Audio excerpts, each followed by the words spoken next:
ओम शांति। आज 1 अगस्त 2020 की प्रातः मुरली। पहले सुनते हैं मुरली के कुछ मुख्य पॉइंट्स। बाबा ने कहा, दिन प्रतिदिन मनुष्य को टच होता जाता है। कहते भी हैं वर्ल्ड वार लग जाएगी। उससे पहले तुम बच्चों को अपनी पढ़ाई से कर्मातीत अवस्था प्राप्त करनी है। बाकी असुरों और देवताओं की कोई लड़ाई नहीं होती है। बाप ने तुम बच्चों को स्मृति दिलाई है कि तुम आदि सनातन देवी देवता धर्म वाले थे। चक्र खाकर आए, अब फिर तुमको वही बनना है। यह मीठी स्मृति आने से पवित्र बनने की हिम्मत आती है। बाप कहते हैं तुम्हारा यह सौदर्शन चक्र रुकना नहीं चाहिए। फिरते रहने से विकर्म विनाश हो जाएंगे। तुम इस रावण पर जीत पा लेंगे, पाप मिट जाएंगे। फिर बाबा ने कहा, बच्चों को अभी सौदर्शन चक्रधारी बनकर रहना है, क्योंकि सौदर्शन चक्र से तुम्हारे पाप कटते हैं, आसुरीपना खत्म होता है। अब मुरली सुनते हैं विस्तार से। मीठे बच्चे, तुम्हें पढ़ाई से अपनी कर्मातीत अवस्था बनानी है, साथ साथ पतित से पावन बनाने का रास्ता भी बताना है। रूहानी सर्विस करनी है। प्रश्न, कौन सा मंत्र याद रखो तो पाप कर्मों से बच जाएंगे? उत्तर, बाप ने मंत्र दिया है, hear no evil see no evil. यही मंत्र याद रखो। तुम्हें अपनी कर्मेंद्रियों से कोई पाप नहीं करना है। कलयुग में सबसे पाप कर्म ही होते हैं, इसलिए बाबा ये युक्ति बताते हैं, पवित्रता का गुण धारण करो। यही नंबर 1 गुण है। ओम शांति। बच्चे किसके सामने बैठे हैं? बुद्धि में जरूर चलता होगा कि हम पतित पावन सर्व के सदगति दाता अपने बेहद के बाप के सामने बैठे हैं। भल ब्रह्मा के तन में हैं, तो भी याद उनको करना है। मनुष्य कोई सर्व की सदगति नहीं कर सकते। मनुष्य को पतित पावन नहीं कहा जाता। बच्चों को अपने को आत्मा समझना पड़े। हम सब आत्माओं का बाप वो है। वो बाप हमको स्वर्ग का मालिक बना रहे हैं। यह बच्चों को जानना चाहिए और फिर खुशी भी होनी चाहिए। यह भी बच्चे जानते हैं हम नरकवासी से स्वर्गवासी बन रहे हैं। बहुत सहज रास्ता मिल रहा है। सिर्फ याद करना है और अपने दैवी गुण धारण करने हैं। अपनी जांच रखनी है। नारद का मिसाल भी है। यह सब दृष्टांत ज्ञान के सागर बाप ने ही दिए हैं। जो भी सन्यासी आदि दृष्टांत देते हैं वह सब बाप के दिए हुए हैं। भक्ति मार्ग में सिर्फ गाते रहते हैं। कछुए का, सर्प का, भ्रमरी का दृष्टांत देंगे, परंतु खुद कुछ भी नहीं कर सकते। बाप के दिए हुए दृष्टांत भक्ति मार्ग में फिर रिपीट करते हैं। भक्ति मार्ग में है ही पास्ट का। इस समय जो प्रैक्टिकल होता है उसका फिर गायन होता है। भल देवताओं का जन्मदिन अथवा भगवान का जन्मदिन मनाते हैं, परंतु जानते कुछ भी नहीं है। अभी तुम समझते जाते हो। बाप से शिक्षा लेकर पतित से पावन भी बनते हो और पतितों को पावन बनने का रास्ता भी बताते हो। यह है तुम्हारी मुख्य रूहानी सर्विस। पहले पहले कोई को भी आत्मा का ज्ञान देना है। तुम आत्मा हो। आत्मा का भी किसको पता नहीं। आत्मा तो अविनाशी है। जब समय होता है आत्मा शरीर में आकर प्रवेश करती है, तो अपने को घड़ी घड़ी आत्मा समझना है। हम आत्माओं का बाप परम पिता परमात्मा है, परम टीचर भी है। यह भी हर दम बच्चों को याद रहना चाहिए। यह भूलना नहीं चाहिए। तुम जानते हो अब वापिस जाना है। विनाश सामने खड़ा है। सतयुग में दैवी परिवार बहुत छोटा होता है। कलयुग में तो कितने ढेर मनुष्य हैं। अनेक धर्म, अनेक मतें हैं। सतयुग में यह कुछ भी होता नहीं। बच्चों को सारा दिन बुद्धि में यह बातें लानी है। यह पढ़ाई है ना, उस पढ़ाई में तो कितने किताब आदि होते हैं। हर एक क्लास में नए नए किताब खरीद करने पड़ते हैं। यहाँ तो कोई भी किताब व शास्त्रों आदि की बात नहीं। इसमें तो एक ही बात, एक ही पढ़ाई है। यहाँ जब ब्रिटिश गवर्नमेंट थी, राजाओं का राज्य था, तो स्टैंप में भी राजा रानी के सिवाय और कोई को फोटो नहीं डालते थे। आजकल तो देखो, भक्त आदि जो भी होकर गए हैं उनकी भी स्टैम्प बनाते रहते हैं। इन लक्ष्मी नारायण का राज्य होगा तो चित्र भी एक ही महाराजा महारानी का होगा। ऐसे नहीं जो पास्ट देवताएं होकर गए हैं उनके चित्र मिट गए हैं। नहीं, पुराने तो पुराने देवताओं का चित्र बहुत दिल से लेते हैं, क्योंकि शिव बाबा के बाद नेक्स्ट हैं देवताएं। ये सब बातें तुम बच्चे धारण कर रहे हो औरों को रास्ता बताने। यह है बिल्कुल नई पढ़ाई। तुमने ही यह सुनी थी और पद पाया था और कोई नहीं जानते। तुमको राजयोग परमपिता परमात्मा सिखला रहे हैं। महाभारत लड़ाई भी मशहूर है। क्या होता है सो तो आगे चल देखेंगे। कोई क्या कहते, कोई क्या कहते। दिन प्रतिदिन मनुष्यों को टच होता जाता है। कहते भी हैं वर्ल्ड वार लग जाएगी। उससे पहले तुम बच्चों को अपनी पढ़ाई से कर्मातीत अवस्था प्राप्त करनी है। बाकी असुरों और देवताओं की कोई लड़ाई नहीं होती है। इस समय तुम ब्राह्मण संप्रदाय हो, जो फिर जाकर देवी संप्रदाय बनते हो। इसलिए इस जन्म में दैवी गुण धारण कर रहे हो।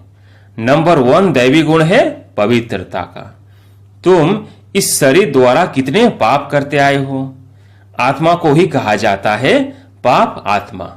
आत्मा इन कर्मेंद्रियों से कितने पाप करती रहती है। अब hear no evil, see no evil, talk no evil किसको कहा जाता है? आत्मा को। आत्मा ही कानों से सुनती है। बाप ने तुम बच्चों को स्मृति दिलाई है कि तुम आदि सनातन देवी देवता धर्म वाले थे। चक्र खाकर आए, अब फिर तुमको वही बनना है। यह मीठी स्मृति आने से पवित्र बनने की हिम्मत आती है। तुम्हारी बुद्धि में है हमने कैसे 84 का पाठ बजाया है। पहले पहले हम यह थे। यह कहानी है ना, बुद्धि में आना चाहिए। 5000 वर्ष पहले हम सो देवता थे। हम आत्मा मूल वतन की रहने वाली है। आगे ये जरा भी ख्याल नहीं था। हम आत्मा का वो घर है, वहां से हम आते हैं पाठ बजाने। सूर्यवंशी, चंद्रवंशी, क्षत्रिय, फिर वैश्य बने। अभी तुम ब्रह्मा की संतान ब्राह्मण वंशी हो।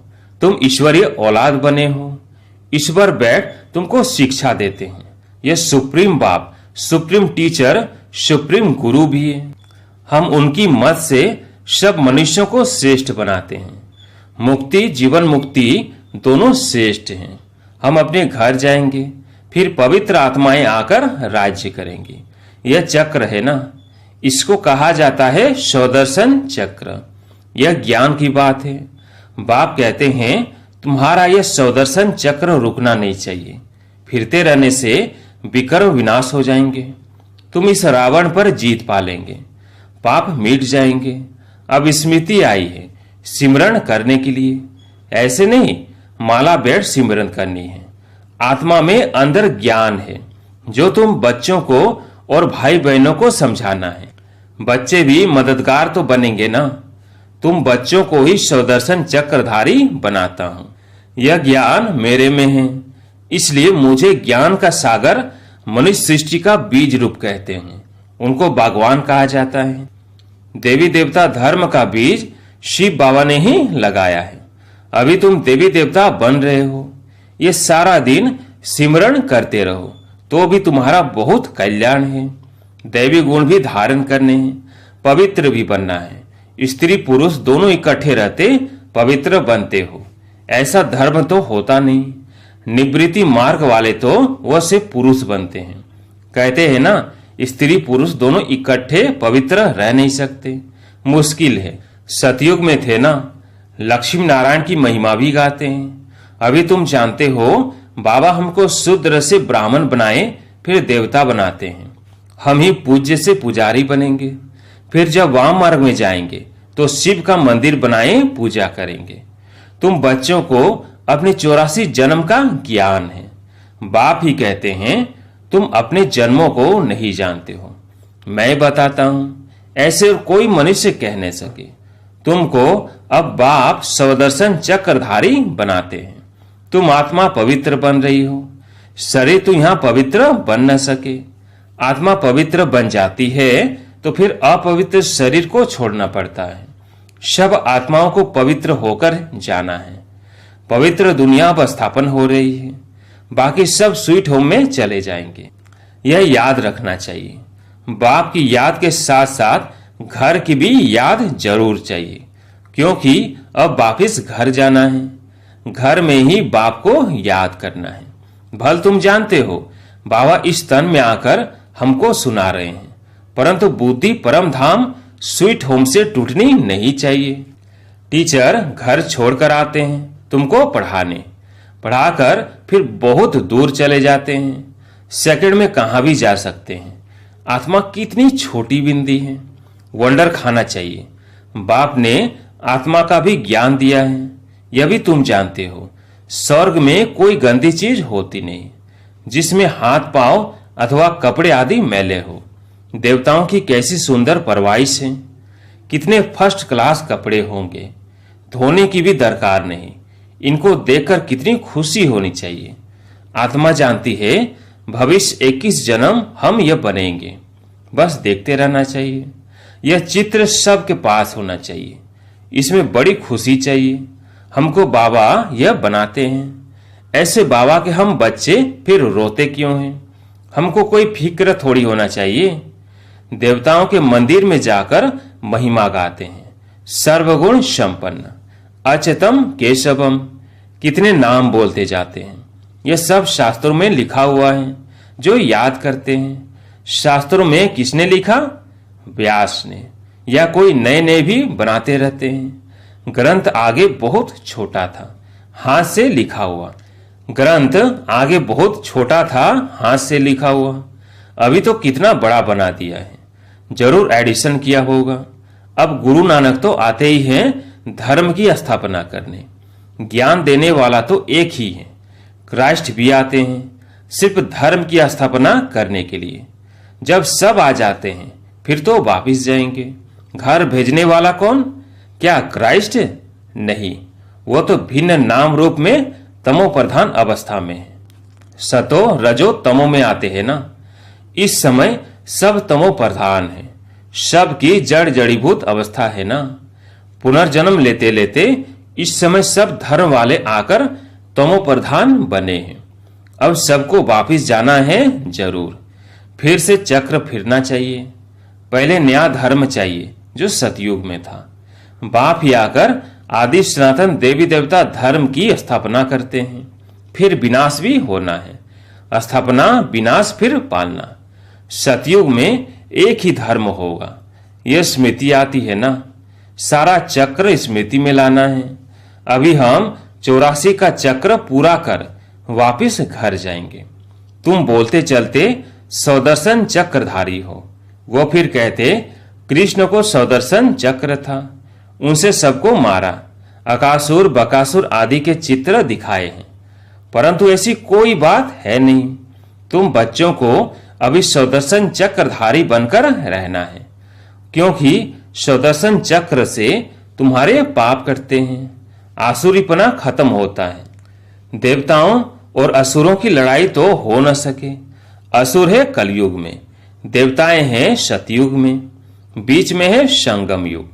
शास्त्र है ही भक्ति मार्ग के। ज्ञान का नाम निशान नहीं। ज्ञान सागर एक ही बाप है सबके लिए। सिवाय बाप के कोई आत्मा पवित्र बन वापिस जा नहीं सकती। पाठ जरूर बजाना है। तो अब अपने 84 के चक्र को भी याद करना है। हम अभी सतयुग नए जन्म में जाते हैं। ऐसा जन्म फिर कभी नहीं मिलता। शिव बाबा फिर ब्रह्मा बाबा, लौकिक पारलौकिक, और यह है अलौकिक बाबा। इनको अलौकिक कहा जाता है। तुम बच्चे उस शिव बाबा को सिमरण करते हो, ब्रह्मा को नहीं। भल ब्रह्मा के मंदिर में जाकर पूजा करते हैं। वो भी तब पूजते हैं जब सूक्ष्म वतन में संपूर्ण अव्यक्त मूर्त है। यह शरीरधारी पूजा के लायक नहीं है। यह तो मनुष्य है ना। मनुष्य की पूजा नहीं होती। ब्रह्मा को दाढ़ी दिखाते हैं तो मालूम पड़े यह यहाँ का है। देवताओं की दाढ़ी होती नहीं। यह सब बातें बच्चों को समझाती हैं। तुम्हारा नाम वाला है, इसलिए तुम्हारा मंदिर भी बना हुआ है। सोमनाथ का मंदिर कितना ऊंच से ऊंच है। सोमरस पिलाया फिर क्या हुआ? फिर यहाँ भी दिलवाड़ा मंदिर देखो। मंदिर हूबहू यादगार बना हुआ है। नीचे तुम तपस्या कर रहे हो, ऊपर में है स्वर्ग। मनुष्य समझते हैं स्वर्ग कहाँ ऊपर में है। मंदिर में भी नीचे स्वर्ग कैसे बनाए? तो ऊपर छत में बना दिया है। बनाने वाले कोई समझते नहीं है। बड़े बड़े करोड़पति हैं, उन्हों को यह समझाना है। तुमको अभी ज्ञान मिला है तो तुम बहुतों को दे सकते हो। अच्छा, मीठे मीठे सिकिलदेव बच्चों प्रति माता पिता बाप दादा का याद प्यार और गुड मॉर्निंग। रूहानी बाप की रूहानी बच्चों को नमस्ते। हम रूहानी बच्चों की रूहानी बाप दादा को याद प्यार गुड मॉर्निंग नमस्ते नमस्ते। धारणा के लिए मुख्य सार। पहला, अंदर से आसुरीपने को समाप्त करने के लिए चलते फिरते सौदर्शन चक्रधारी होकर रहना है। सारा चक्र स्मृति में लाना है। दूसरा, बाप की याद के साथ साथ बुद्धि परम धाम घर में भी लगी रहे। बाप ने जो स्मृतियां दिलाई है उनका सिमरण कर अपना कल्याण करना है। आज प्यारे मीठे बाबा का वरदान है, संपूर्ण आहुति द्वारा परिवर्तन समारोह मनाने वाले दृढ़ संकल्पधारी भव। संपूर्ण आहुति द्वारा परिवर्तन समारोह मनाने वाले दृढ़ संकल्पधारी भव। जैसे कहावत है, धरत पर ये धर्म न छोड़िए। तो कोई भी सर्कमस्टांस आ जाए, माया के महावीर रूप सामने आ जाए, लेकिन धारणाएं न छूटे। संकल्प द्वारा त्याग की हुई बेकार वस्तुएं संकल्प में भी स्वीकार न हो। सदा अपने श्रेष्ठ सम्मान, श्रेष्ठ स्मृति और श्रेष्ठ जीवन के समर्थी स्वरूप द्वारा श्रेष्ठ पाठधारी बन श्रेष्ठता का खेल करते रहो। कमजोरियों के सब खेल समाप्त हो जाए। जब ऐसी संपूर्ण आहुति का संकल्प दृढ़ होगा तब परिवर्तन समारोह होगा। इस समारोह की डेट अब संगठित रूप में निश्चित करो। स्लोगन, रियल डायमंड बनकर अपने वाइब्रेशन की चमक विश्व में फैलाओ। अच्छा, ओम शांति।